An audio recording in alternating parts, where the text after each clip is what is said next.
नमस्कार दोस्तों, तो स्वागत है आप सभी का टेकचिप यूट्यूब चैनल में। मैं हूं आपका होस्ट अनिल, लेकर आया हूं एक और बहुत ही यूज़फुल वीडियो CD यानी कि चेंज डायरेक्टरी। यदि आप कमांड लाइन का ज़्यादा यूज़ करते हैं विंडोज़, लिनक्स या मैक OS पर, तो शायद ही कोई ऐसा दिन होगा जिसमें आपने CD का यूज़ ना किया हो। ये काफ़ी यूज़ में आने वाला कमांड है, पर बार बार लॉन्ग पाथ पर जाना हो, या हम किसी डायरेक्टरी का पूरा पाथ भूल गए हों, या फिर तेज़ी से किसी पाथ पर जाके अपनी प्रोडक्टिविटी को बढ़ाना चाहते हैं, तो इसके लिए आज के वीडियो में मैं आपको CD के कैसे powerful alternative command line tool के बारे में बताऊंगा, जो कि ये टूल आपके डायरेक्टरी नेविगेशन के एक्सपीरियंस को बहुत ही इफिशिएंट और फास्ट बना देगा, जिससे कि आपका काम काफ़ी आसान हो जाएगा। और इस टूल के मेन ऑथर और कंट्रीब्यूटर अपने भारतीय भी हैं। तो इस टूल का नाम है Geoxide। तो सबसे पहले देखते हैं कि हम Geoxide को किस तरह से इंस्टॉल कर सकते हैं। आप इस टूल को लिनक्स के अलावा Windows, Mac OS, even Android पर भी इंस्टॉल करके यूज़ कर सकते हैं। विंडोज़ पर विनगेट पैकेज मैनेजर की मदद से आप इसको इजीली इंस्टॉल कर पाएंगे। विनगेट पर मैंने वीडियो बनाया हुआ है, आप इस वीडियो को चेक कर सकते हैं। या फिर आप WSL पर सिंपल से apt get install Geoxide command के द्वारा इसको इंस्टॉल कर सकते हैं। अपने डिस्ट्रीब्यूशन के हिसाब से, जैसा भी आप डिस्ट्रीब्यूशन यूज़ कर रहे हैं उसके हिसाब से आप कमांड लगा सकते हैं। मैक OS पर आप इसके लिए कार्गो, मैकपोर्ट्स, कोंडा या होमब्रू जैसे पैकेज मैनेजर का यूज़ करके इसको ईजिली इंस्टॉल कर पाएंगे। एंड्रॉयड पर आप इसको टर्मक्स पर इंस्टॉल कर सकते हैं। इसके लिए सिंपल से कमांड लगा दीजिए pkg install Geoxide, फिर आप इसको एंड्रॉयड पर भी यूज़ कर पाएंगे। बाकी आप इसको लिनक्स के विभिन्न डिस्ट्रीब्यूशन पर इजीली इंस्टॉल कर सकते हैं, जैसे कि alpine, Debian, CentOS, Gentoo, fedora आदि। जैसे कि मैं इसको कालिनिस पर इंस्टॉल करके यूज़ करना बताऊंगा। तो मैंने इसके लिए अपना टर्मिनल ओपन कर लिया है। अभी मैं Geoxide को पहले इंस्टॉल करूंगा, तो इसके लिए मैंने कमांड लगाया sudo apt install Geoxide। इसके बाद टूल मेरे सिस्टम पर इंस्टॉल हो जाएगा और अभी आप देख सकते हैं ये यहाँ पर इंस्टॉल हो चुका है। टूल के इंस्टॉल होने के बाद हम इसको अपने शेल के लिए सेटअप करेंगे। जैसे कि मैं यहाँ पर G शेल का यूज़ कर रहा हूँ, तो इसके लिए हमें इसकी G शेल RC फाइल में ये कमांड ऐड करनी होगी, तभी ये टूल वर्क करेगा। यदि आप G शेल के अलावा कोई दूसरा शेल यूज़ कर रहे हैं तो इसके भी सेटअप यहाँ पर दे रखे हैं, उसके हिसाब से आपको इसको सेटअप करना होगा। तो मैंने G शेल के लिए यहाँ से कमांड कॉपी कर ली है और अभी मैं इसको G शेल RC फाइल के अंदर ऐड करूँगा। तो इसके लिए आप सिंपल से कमांड लगाइए एको, और जो कमांड कॉपी की है उसको सिंगल कोट्स के अंदर पेस्ट कर दीजिए और आप इसको G शेल RC फाइल के लास्ट में ऐड कर दीजिए। तो इसके लिए मैंने यहाँ पर कमांड टाइप कर दी है। इसके बाद ये कमांड इस RC फाइल के अंदर लास्ट में ऐड हो जाएगी और फिर हम जैसे ही यहाँ पर शेल को लॉन्च करेंगे तो ये कमांड भी यहाँ पर एग्जीक्यूट हो जाएगी और फिर इसके बाद हम यहाँ पर Geoxide का यूज़ कर पाएंगे। जैसे कि मैं आपको इसका कुछ डेमो दिखाता हूँ कि आप इसको किस तरह से यूज़ में ले सकते हैं और ये आपके काम को कितना आसान बना सकता है।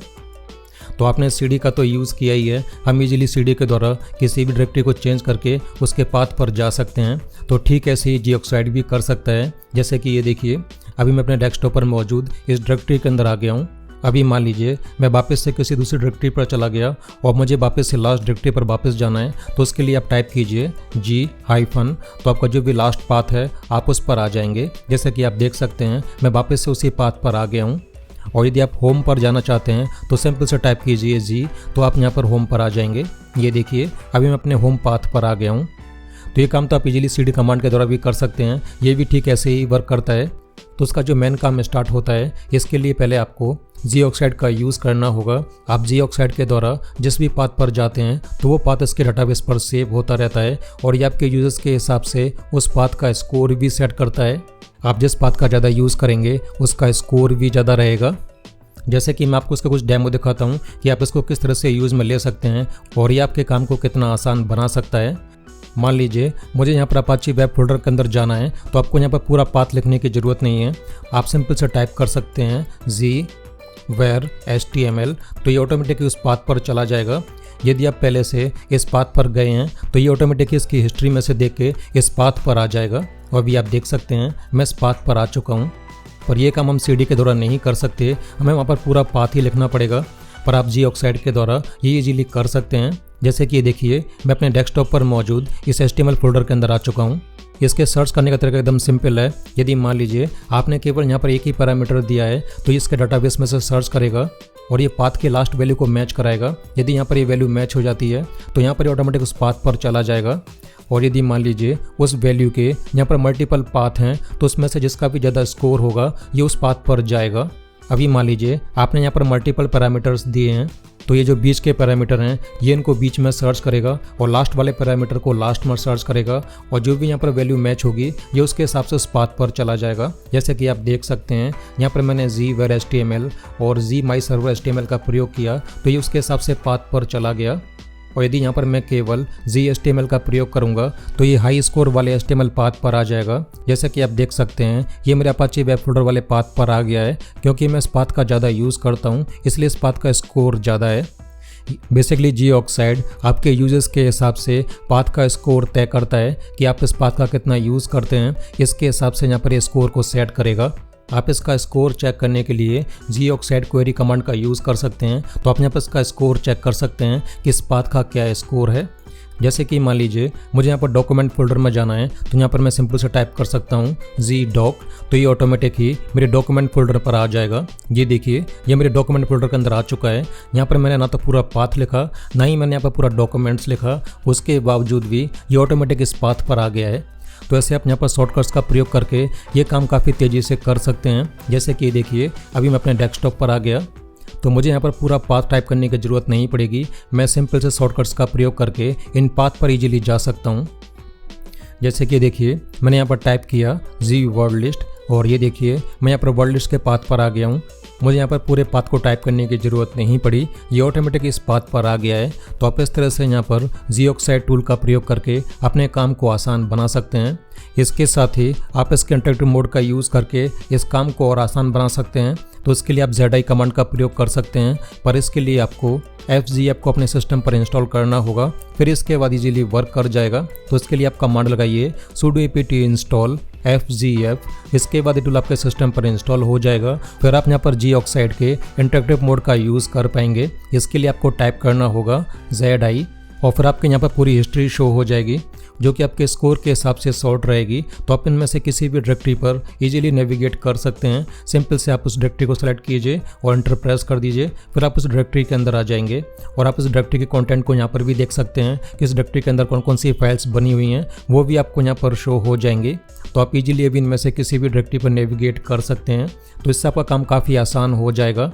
मान लीजिए मुझे यहाँ पर HTML वाले फोल्डर में जाना है तो मैंने यहाँ पर टाइप किया ZI_HTML, तो यहाँ पर ये HTML को सर्च करेगा और जितनी भी यहाँ पर HTML वाली डायरेक्टरी होंगी उनकी लिस्ट यहाँ पर शो हो जाएगी। तो अभी आप इनमें से अपना पाथ चूज़ कर सकते हैं कि आपको इनमें से कौन सी डायरेक्टरी पर मूव करना है, तो वो आप इजीली यहाँ पर जा सकते हैं।